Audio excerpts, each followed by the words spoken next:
নমস্কাৰ সকলোকে যোৱাকালি ফেসবুক লাইভত গৈছিলোঁ সো তাতে গুটেখিনি কথা কোৱা নহল আৰু নেটৱৰ্ক ইছ্যুৰ কাৰণে গুটেখিনি মই শেষ কৰিব নোৱাৰিলোঁ সো আজি মই ভিডিঅ' আকাৰে দিম বুলি কৈছিলোঁ সো ভিডিঅ'টো বনাই দিছোঁ এটো কাৰণে কালি কৈছিলোঁ এখনৰ কথা আসাম ইয়াৰ বুকখনৰ কথা কৈছিলোঁ মই আপোনালোকে এখন যদি লোৱা নাই আপোনালোকে ল'ব পাৰে অতি সোনকালে যেহেতু পৰীক্ষা ওচৰ পালেই তো হলেও আপোনালোকে যদি ল'ম বুলি ভাবি আছে দেন এতিয়াই ওচৰৰ দোকানখনৰ পৰা আপোনালোকে লৈ আনক আৰু বহুতে মোক ইন্ডিভিজুৱেলি কে হওক বা হোৱাটছআপতে হওক বা কিছুমান ফোন কৰিও সুধি আছে যে কি কিতাপখন কেনেকৈ পঢ়িব লাগিব তাৰমানে ইমান ডাঙৰ ভলিউম দেখিছে আপোনালোকে কিমান ডাঙৰ ভলিউম সো ইমানখিনি এতিয়া পঢ়াটো সম্ভৱ নহয় অকল এটা কিতাপেটো পঢ়ি পেলাই আমি এক্সামটো দিব নোৱাৰো অকল সোশ্যাল ষ্টাডিজ বা জিকেটো পঢ়ি পেলাইটো আমি এক্সামটো দিব নোৱাৰো হয় না সো তাতে ৰিজনিং আছে ইংলিশ আছে ম্যাথছ আছে সোশ্যাল ষ্টাডিজ আছে জিকে আছে গোটেইখিনি আমি পঢ়িব লাগিব অকল এটা সাবজেক্ট পঢ়িবৰ কাৰণে ইমানখিনি আমাৰ ওচৰত এতিয়া টাইম নাই এটো কাৰণে কিছুমান সিলেক্টিভ লেসন পঢ়িব লাগিব কোনখিনি লেসন পঢ়িব লাগিব তাকে মই আপোনালোকৰ আগত মই ক'ব ওলাইছো কোনকেটা লেসন একচুয়ালি আপোনালোকে পঢ়িব লাগিব খুব কম সময়ৰ ভিতৰতে খুব বেছি আপোনালোকে এক সপ্তাহ 10 দিনৰ ভিতৰত কমপ্লিট কৰিব পৰাকে মই আপোনালোকক সিলেক্টিভ লেসন কিছুমান মই কম আৰু আপোনালোকে যদি এটো পঢ়ে আৰু বেলেগ পঢ়িব লগা নাই আৰু এখন কিতাপত বুলি মই ভাবো আৰু ইনে টাইম পালে আপোনালোকে পঢ়িব পাৰে গুটেখিনি পঢ়াত কোনো অসুবিধা নাই গুটেখিনি পঢ়িলে আপোনাৰ নলেজটো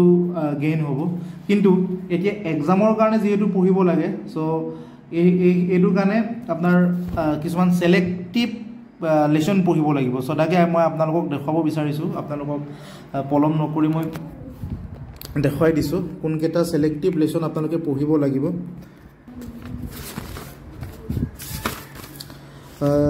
কিতাপখনৰ দামটো আপোনালোকক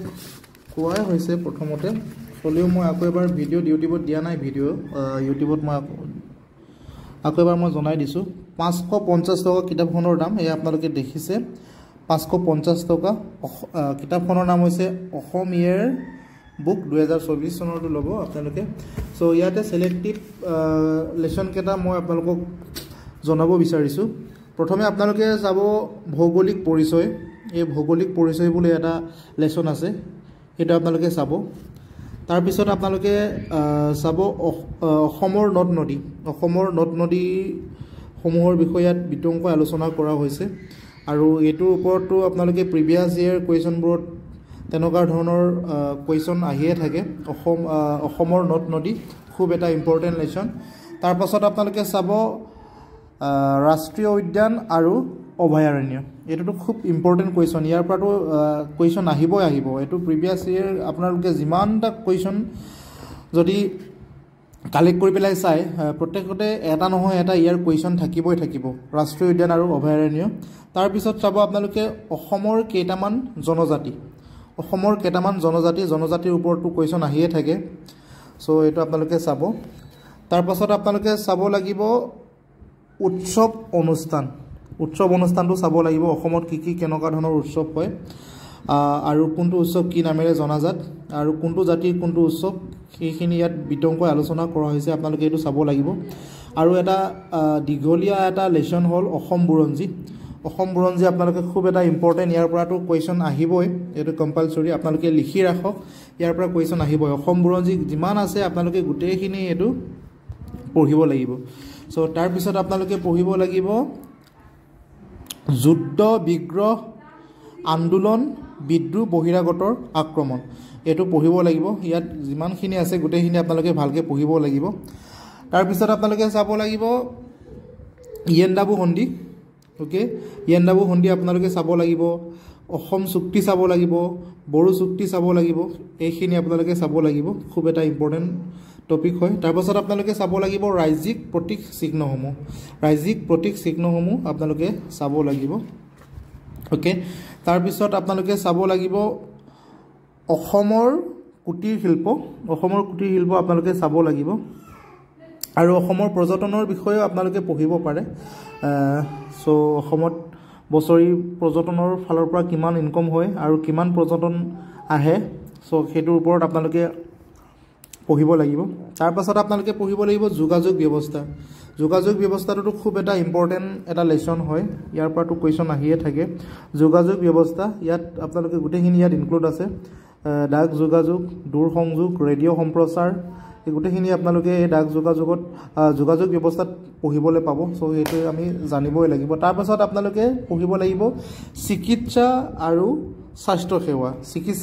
সেৱা এটোৰ ওপৰত আপোনালোকে পঢ়িব লাগিব অসমত কিমানখন চিকিৎসা মহাবিদ্যালয় আছে আৰু কিমান চনৰ এইসমূহ স্থাপন কৰা হৈছে এইবোৰৰ ওপৰত আপোনালোকে বিতংকৈ তাত পঢ়িবলৈ পোৱা যাব সেইটো আপোনাৰ ইম্পৰ্টেন্ট এটা টপিক হয় তাৰ পিছত আপোনালোকে পঢ়িব লাগিব চলচ্চিত্ৰ ওকে এয়া আপোনালোকে চাব পাৰে চলচ্চিত্ৰ বুলি এটা লেসন আছে এটো খুব এটা ইম্পৰ্টেন্ট লেসন হয় চলচ্চিত্ৰৰ ওপৰত গুটেখিনি বিতংকৈ আলোচনা কৰা হৈছে তাৰ পাছত আপোনালোকে চাব লাগিব পৰম্পৰাগত লোকগীত নাম আদি সো ইয়াত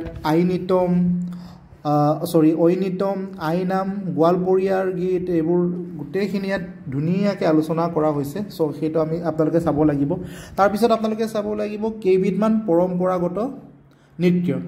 অসমত কি পৰম্পৰাগত নৃত্য আছে সেইবোৰৰ ওপৰত আপোনালোকে বিতংকৈ পঢ়িব লাগিব আৰু তাৰ পিছত পঢ়িব লাগিব ঐতিহ্যপূৰ্ণ কীৰ্তিচিহ্ন ভৱন আদি সো সেইটো আপোনালোকে ইম্পৰ্টেন্ট এটা লেসন তাৰ পাছত আপোনালোকে পঢ়িব লাগিব অসমীয়া সাহিত্য এটো খুব এটা ইম্পৰ্টেন্ট প্ৰত্যেকটো মই যিখিনি কৈছো গুটেখিনি লেসনে ইম্পৰ্টেন্ট হয় তাৰ উপৰিও যদি আপোনালোকে চাও বুলি যদি ভাবে বা টাইম আপোনালোকৰ যদি হয় তেতিয়ালৈকে বাকিখিনি আপোনালোকে নিজৰ ফালৰ পৰা যোনটো ইম্পৰ্টেন্ট হিচাপে ভাবে সো এটো আপোনালোকে সিলেক্ট কৰি পেলাই পঢ়িব কিন্তু গুটেই কিতাপখন আপোনালোকে জধামদাই যেনেকে তেনেকে নপঢ়িব সো সেইখিনি পঢ়ি এতিয়া মনত ৰখাটো দূৰৰে কথা পঢ়ি শেষ কৰাটো সম্ভৱ নহয় সো তাৰ পিছত আপোনালোকে চাব লাগিব কেইখনমান গ্ৰন্থৰ সমূহ পৰিচয় তাৰ পাছত চাব লাগিব সংবাদপত্ৰ আৰু আলোচনী বুলি এটা লেসন আছে এটো চাব লাগিব তাৰ পাছত চাব লাগিব বঁটা আৰু সন্মান এটোটো খুব এটা ইম্পৰ্টেন্ট আপোনালোকে জানে বঁটা আৰু সন্মানৰ ওপৰত কোৱেশ্চন আহিয়ে থাকে নহয়নে বাৰু তাৰ পিছত আপোনালোকে চাব লাগিব অসমৰ জিলা কেইখনৰ সমূহ বিৱৰণ আপোনালোকে জিলা কেইখনৰ সমূহ বিৱৰণটো যদি পাৰে পঢ়িব পাৰে কোনটো জিলাৰ কিমান মাটিকালি কিমান বৰ্গ কিলোমিটাৰ এইবোৰ তেনেকুৱা ধৰণৰ আৰু অসমৰ জিলা কেইখন ইয়াত আপোনালোকৰ বিতংকৈ আলোচনা কৰা আছে প্ৰত্যেকটো আপোনালোকে মই যিখিনি কলো সেইখিনি আপোনালোকে যদি ফলো কৰে নিশ্চয় আপোনালোকৰ কাৰণে উপকৃত হ'ব তাৰ পিছত আপোনালোকে পঢ়িব লাগিব কি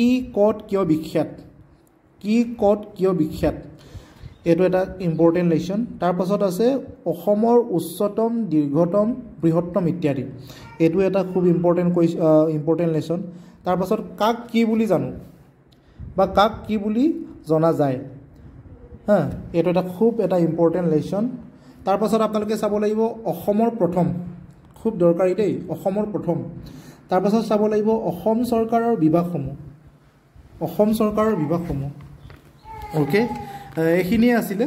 এই কিতাপখনৰ ওপৰত আপোনালোকৰ চাব লগাখিনি সো মেইন টপিক কেটা মই কৈ দিলো টপিক মানে কি মেইন লেসন কেটা কলো তাৰ পাছত আপোনালোকে তাতে টপিক ওয়াইজ আপোনালোকে সিলেক্ট কৰি ল'ব